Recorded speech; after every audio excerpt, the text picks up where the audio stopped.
che volevo girare gli altri e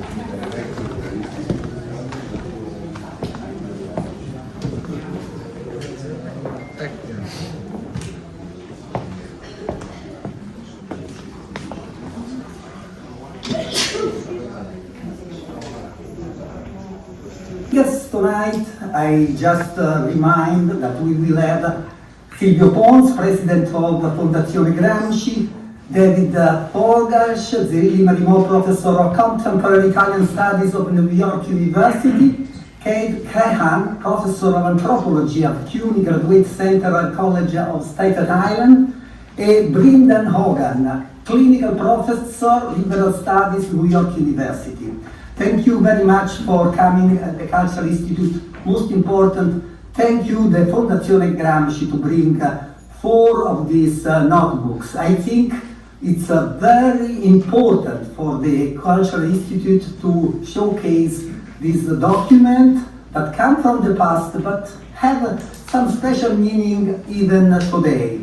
The 4 notebooks that we are exposing today for more than a month will be in the Institute, focus on one particular aspect of the Gramsci notebooks, is Americanism, or better to say Fordism, from Henry Ford, the founder of the automobile Ford in US, the company that at the beginning of the 20th century was built in Detroit, the biggest factory in the world, and it was his theory was about mass production and how this mass production could make the world better.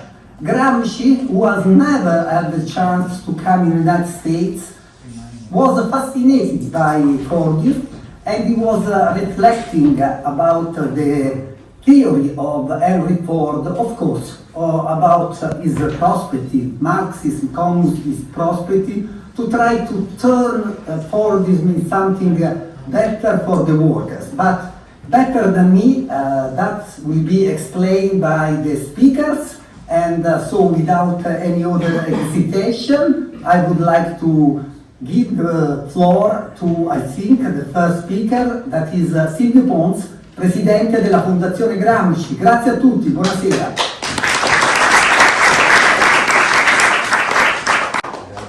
Grazie direttore, thank you so much. For the first time, the original prison notebooks of Antonio Gramsci are being exhibited outside the European continent. This is a particularly significant and meaningful occasion, and we are deeply grateful to Claudio Pagliara, the director of the Italian Cultural Institute in New York, and as well as to cultural attaché and all people working in this institute for making it possible. Ideally, the exhibition we are inaugurating today represents the culmination of a series of displays held over the past decade in Italy and abroad, London and Paris, and even, let's say, Moscow. Each of these locations, for different reasons, is intertwined with Gramsci's biography or the reception of his work. In a certain sense, New York comes full circle, as they say, not only as Gramsci's reflections on Americanism are a crucial aspect of his thought, but also because his posthumous reputation has become increasingly global, due in large part to the intellectual and cultural hubs of the United States. It was in New York that the Gramsci International Bibliography, let me remind this, edited by the American historian John Cammett, was conceived and developed. Today, this monumental work includes over 23,000 titles in 41 languages. The celebrated notebook 22, written by Gramsci in 1934 and entitled American Fordism, is therefore symbolically the centerpiece of this exhibition. As is well known, the topic already appeared in the outline Gramsci drafted at the beginning of his first notebook, started on February 8, 1929. It became an integral part of his intellectual research program even before the Great Depression, never functioning as a mere appendix, as it has sometimes been portrayed. Far from being a purely economic category, Americanism soon acquires multiple meanings in the notebooks, referring above all to the Americanization of Europe and to industrial, social, political transformations which in times of crisis take on global dimension. Gramsci developed this analytical framework to the point of forging a connection between Americanism, the so-called programmatic economies, the regulatory responses to the 1929 crisis, and the notion of passive revolution, that is, the profound transformations carried out by ruling classes in reaction to revolutionary challenges. In this light, Americanism in Notebook 22 emerges as a global and transformative phenomenon that reshapes Western societies at a molecular level. The rediscovery of this global, independent mode of thinking is one of the keys to Gramsci's posthumous renown. In this regard, one may point to a turning point that also leads us back to New York. In April 1974, the British historian Eric Hobsbawm published an essay entitled The Great Gramsci in the New York Review of Books, on the occasion of the publication of the first substantial English language anthology of writings from the prison notebooks. At last we can see Gramsci as a man of flesh and blood rather than as a ghost, Hobsbawm wrote, noting that until then the reading and knowledge of Gramsci's work had been largely confined to an Italian audience and even subjected to censorship within the communist world.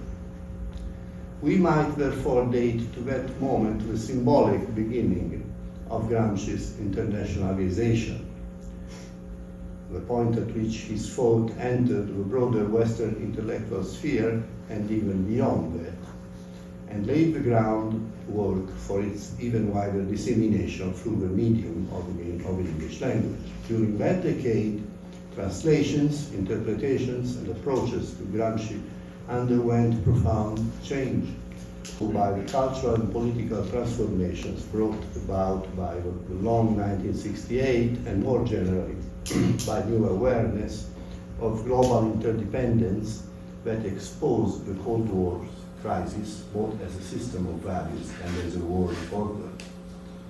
Hobsbawm himself offered an interpretive case by emphasizing that Gramsci had been, I quote, a theorist of politics, perhaps the only one among the great Marxist thinkers who can be so described, unquote. And that it was precisely here that his originality lay. Such a reading definitively liberated Gramsci from the label of a narrowly national intellectual that had often been attached to him. The major categories of the notebooks were subjected to new readings that revealed their coherence and significance within an international framework. Today, we can say that in Gramsci's reception, the collapse of communism in Europe and Russia did not represent a genuine break. On the contrary, it was precisely after 1989 that what we may call a globalization of Gramsci took place, leading to translations of his writings into all the world's major languages and to a proliferation of studies and application of his categories across a wide range of disciplines. It has now become commonplace to see that Gramsci has become part of a landscape of global cultures.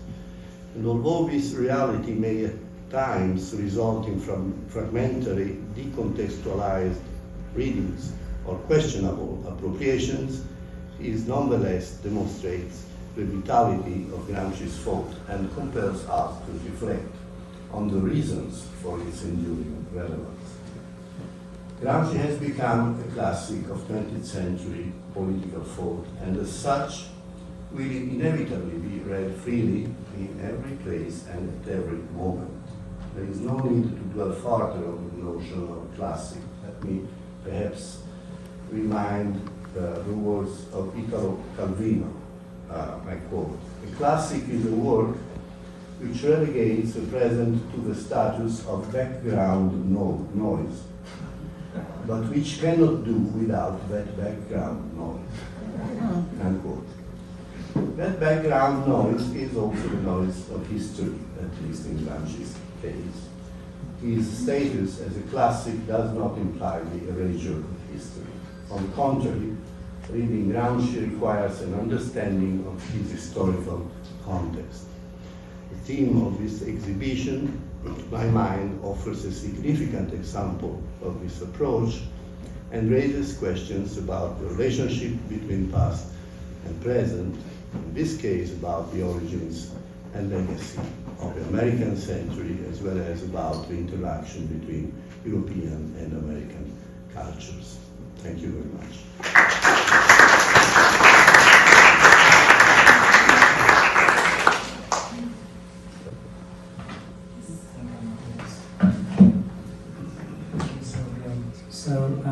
Well, I want to first thank David Forgacs and the staff of the Institute for having invited us to do this panel.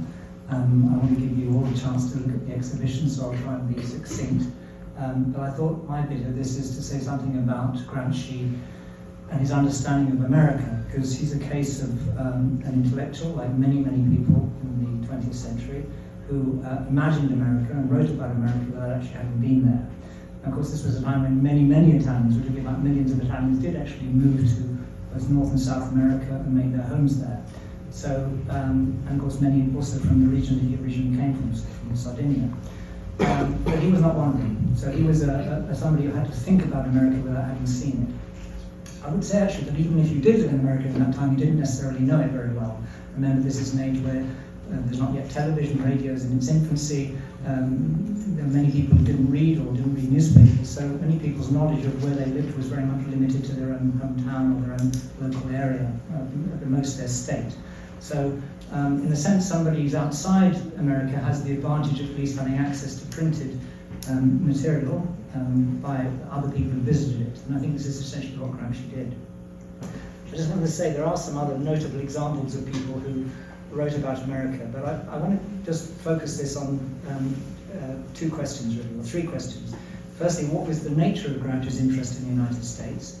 Secondly, what were his sources of information? In other words, how did an Italian in prison, remember, in the 1920s and 30s, get to know about not just the outside world, but this particular piece of the outside world, which was the United States? And thirdly, what did he do with that knowledge? What was he doing, how did he process his understanding of the United States?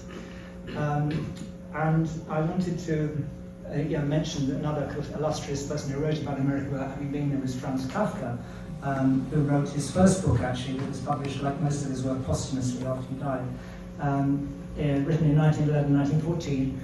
It was given this title, the America, which wasn't actually his own title, it was given it by Max Brod. But Kafka also had sources. He had these two books that were, one was published in German, the other one in Czech. I'm not seeing what you're seeing, but and one of these books contained photographs, classic images of America. It's full of photographs. So Kafka had available, in a way more than Gramsci did, a number of visual sources as well as written sources about America. Also, there were Italians who wrote about America or visited America. There was, of course, Cesare Pavese, another writer like Elio Vittorini, born roughly at the same time in the first decade of the 20th century, who wrote about America, was enthusiastic about American literature, but never visited it. So there's a big kind of presence of America in the intellectual culture of Italy, full of people who never visited it. Some people did. Emilio Cecchi was one of them, essentially a conservative intellectual who visited America and wrote this kind of horror report about what it was really like. Of course, some of the things he reported were factually important, I mean, about lynchings and about racism in America, which the enthusiasts of America didn't really cover so much. But he was an older generation. And in fact, what's interesting, I think, in the 1930s, or 30s and 40s, that was after Gramsci's death, is there was a kind of generational split. The older generation, like Czechy, tended to be more conservative and more critical of American society. This was mass society. There was a kind of decline of sort of individual freedom, there was massification, mass production, a kind of second-rate or third-rate culture exemplified by the movies, and they were very dismissive of this. It wasn't, as good as the rich heritage of European culture. Whereas the younger generation, the people born, after 1900 or 1910, particularly those born in the 20s, became very enthusiastic about an America that had absorbed largely from the movies and from popular culture. So I think there is that generational split. Gramsci, of course, is neither of these. Gramsci was born in 1891. He was in prison from 1926 onwards. He was in prison for 8 years, and he died, after having been released, but not being really well enough to move in 1937. So he's kind of trapped in this bubble of prison where he has to get information about America from these written sources. And the sources he used were not this one particularly, but not this one. But there are many, many books published in France, in particularly in 1927. 4 of the books he refers to were all published in the same year by French journalists or scholars who visited America and came back with these written reports in it. So his sources were largely French. There was one other source that was important, which was German. Gramsci in prison, as well as writing his own original notes, did a number of translations from various languages. And one of the notebooks of translations, which is actually on display out there, consists of a translation of an issue of Die Literarische Welt, the German literary periodical in 1930, which is entirely about America. So he also used that as a source for understanding what was going on. He also read novels, American novels in French translation, famously Sinclair Lewis's Babbitt.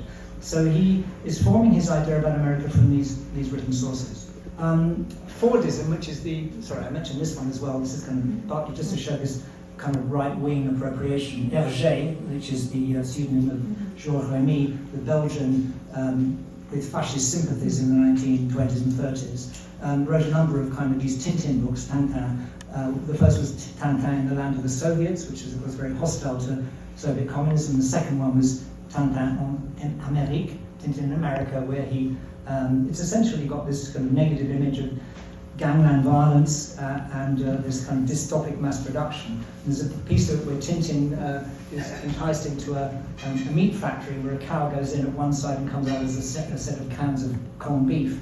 And the guy kind of pulls the trapdoor and makes him fall in, and he almost goes through the system and he comes out barely alive. Which in some ways is very funny because it replicated in that famous scene in Chaplin's Modern Times, where he also falls into the machine and comes out, actually gets put back again alive. And that, of course, is a kind of dystopic critique of Fordism done by Chaplin in 1936. So, American and Fordism.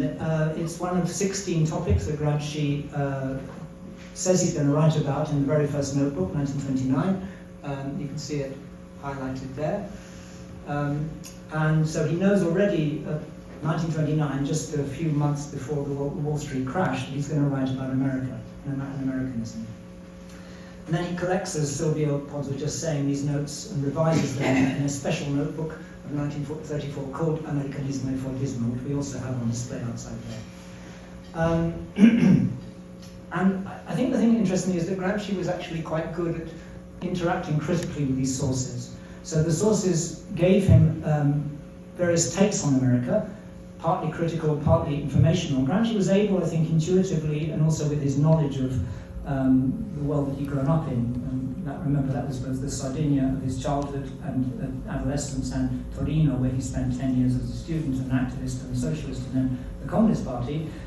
He can sort of read America through the lenses of these worlds he grew up in. Particularly, I think, Torino, because the Fiat factory, which was founded in 1899, the director of Fiat, Giovanni Agnelli, goes to the Ford factory in Highland Park in Michigan and actually says, we're going to bring back that model of mass production. And he actually replicates that in Gothard, the new Fiat plant set up, I think, initially 1915-16, finished in the 1920s. So there's a kind of Fordism already in Italy. Gramsci is also, I think, interested in these writers, these French writers, who say that that Fordism and mass production isn't just a way of organising industrial production, it also creates a whole social and cultural world around it. It creates a morality, it creates an ethos, it motivates workers to work hard because you give them high wages and you somehow buy them into the system.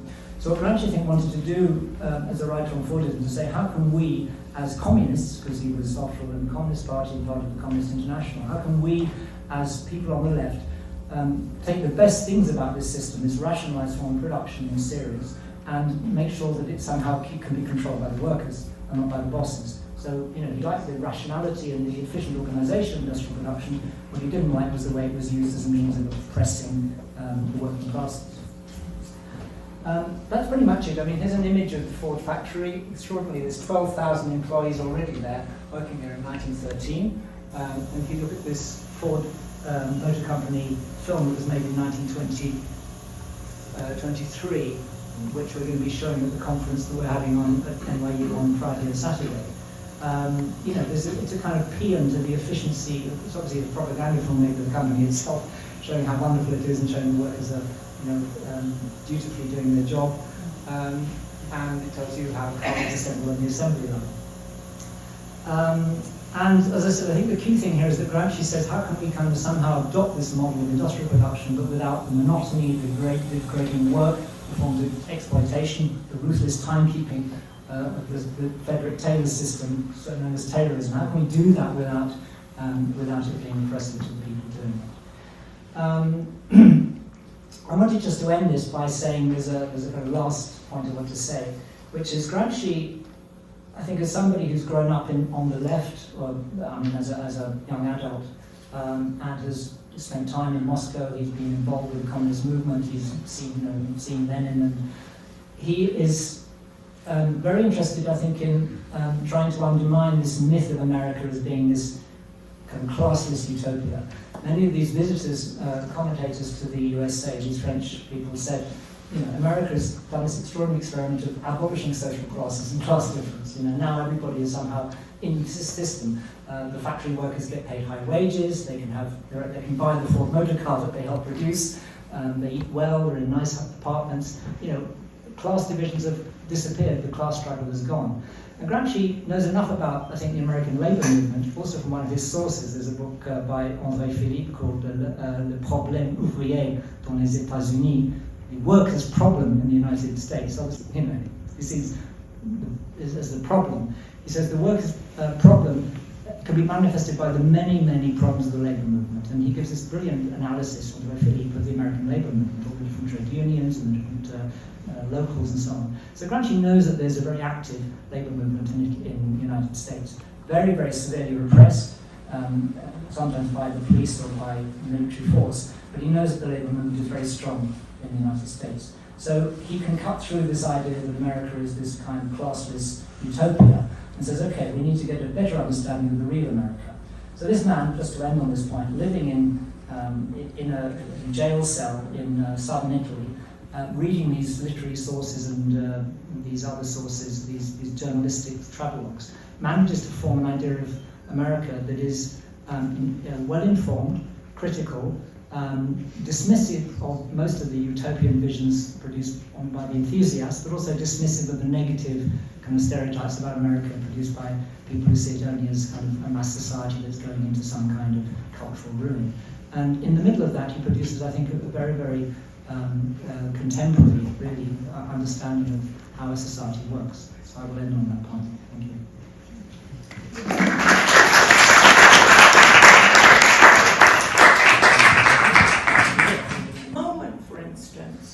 And this is the point really on which I'll end. At the moment, for instance, there's a lot of debate in the US about whether the US, and elsewhere, about whether the US is sliding or indeed hurtling towards fascism. This, for me, is not the most useful question. Trump's America is not Mussolini's Italy or Hitler's Germany.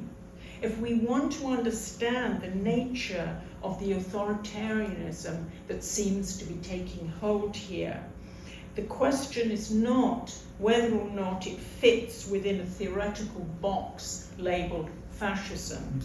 Rather, we need to examine, for instance, precisely what new powers the Trump regime is attempting to claim, the tactics he is using, the degree to which he has been successful, and so on. And beyond Trump himself, what are the forces shaping and enabling this project to make America great again? A project that contains many, often contradictory strands. And to whom does this project appeal and why? The prison notebooks do not provide us with ready-made answers to the questions we confront in our turbulent times. But Gramsci's approach to understanding the troubled times he confronted, a time like our own, when far from progressing, history seems to be marching backwards, provides us with a model of the kinds of questions we need to ask. Thank you.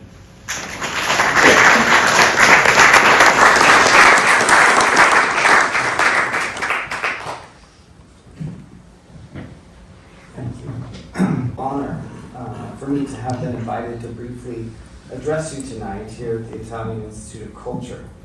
Upon receiving the invitation to discuss Gramsci and America and my experience studying and working with Gramsci's notebooks, I had an immediate flashback to the year I was fortunate enough to live and teach in Italy.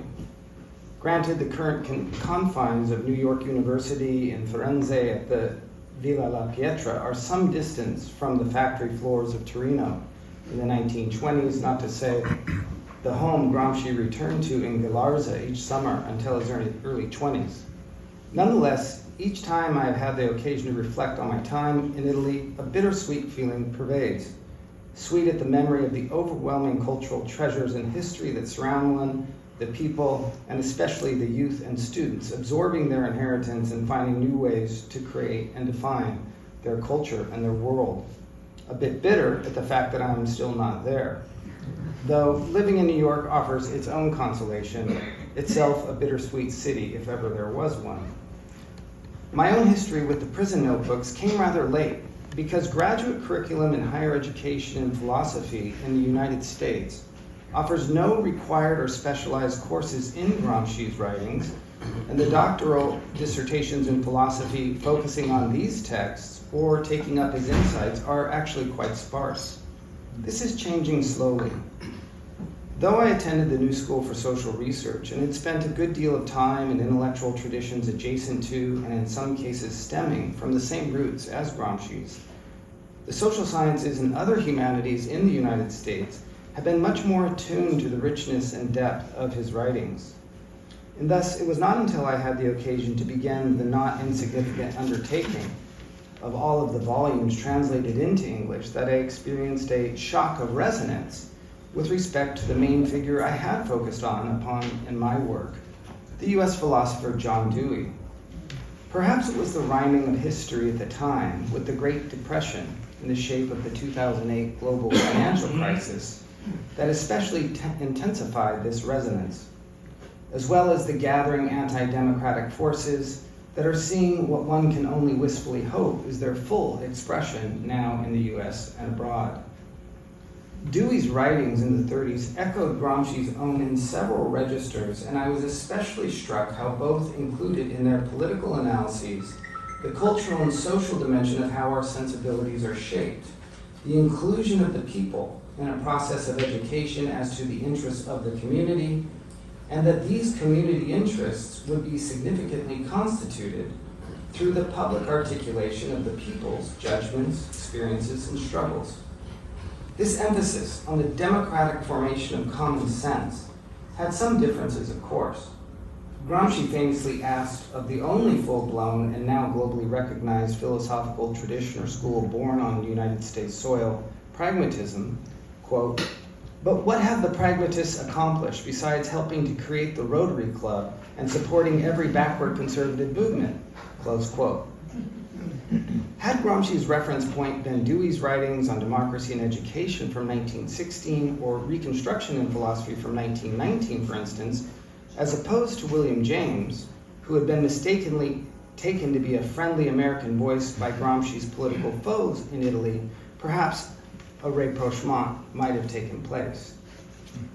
More recently, however, philosophers and political theorists in the US have begun a second wave, I would call, of encounter with Gramsci after an initial explosion of interest in his translated work, thanks in no small part to David and Kate's work. Significantly, thinkers who have spent decades interpreting the structural issues of political economy through lenses grinded by thinkers of the Frankfurt School tradition have turned to Gramsci for alternative ways of understanding and addressing the political and economic crises which we now face. Nancy Fraser, a leading American philosopher at the New School for Social Research in particular, has invoked a variety of Gramsci's concepts throughout her work, updating his notions of hegemony and common sense to occupy a privileged place in her most recent writings. Indeed, one of her recent books is titled with a quote from Gramsci, "The old is dying and the new struggles to be born." In this, she provides a picture of the last few decades of global politics, specifically focusing on the US, but not only there, on political economic crises and what they have generated in cultural, environmental, and democratic terms. Alongside Fraser, there are multiple examples one could cite as to the relevance of Gramsci in relation to our present and in illuminating it, interestingly, on both the right and the left. To close with a personal note, and perhaps a lesson for our own time, I wouldn't discount the closeness of Gramsci's thought and practice with the workers, especially in Torino, as a source of instruction. As someone who spent 9 seasons in a food processing plant in a small town in the Pacific Northwest, working with migrant Mexican workers, it seems to me the question of how we articulate an inclusive vision that meets the interest of all who make our daily life possible, all those workers, for instance, termed essential during the recent pandemic, remains one Gramsci can speak to in profound ways here in the US, not just in higher education, but far more broadly. Thank you.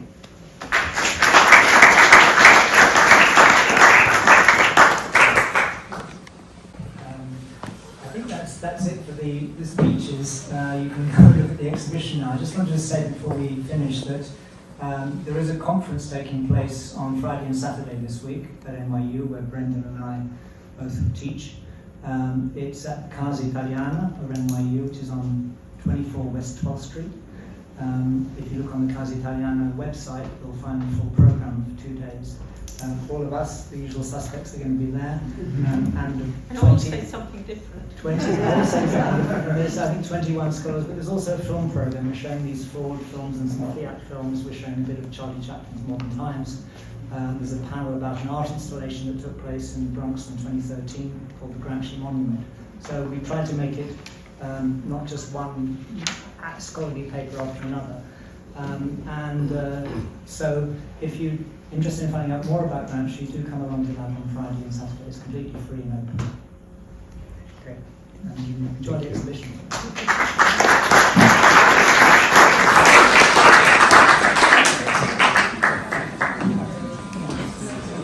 Yeah, no, I wouldn't say that Gramsci predicted fascism in America. What I was saying was that Gramsci gives us a way of thinking about what is happening now in America. He gives us particularly the right kind of questions to ask. I think it's very important that we don't focus on the simple question, is America becoming fascist, or has America already become fascist? Because I feel that America now in 2025 is very different from, say, Italy under Mussolini.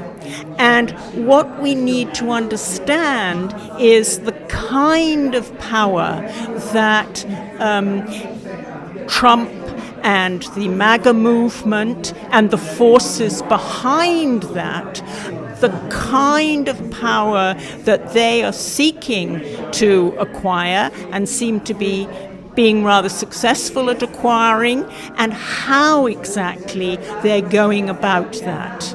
I mean, there's a wonderful quote by a very different and not terribly left-wing thinker, Thomas Mann. And Thomas Mann said, if fascism comes to America, it'll come in the name of freedom, which I think is quite interesting.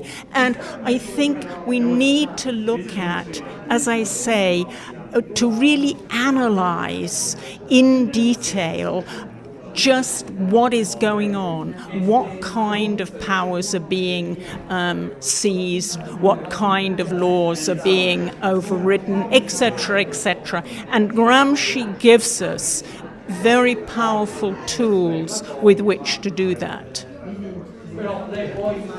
Siamo col professor Forgacs della New York University, tra gli organizzatori di questa mostra e conferenza che si terrà questo weekend alla New York University Casa Italiana, mentre qui all'Istituto di Cultura c'è stata la presentazione.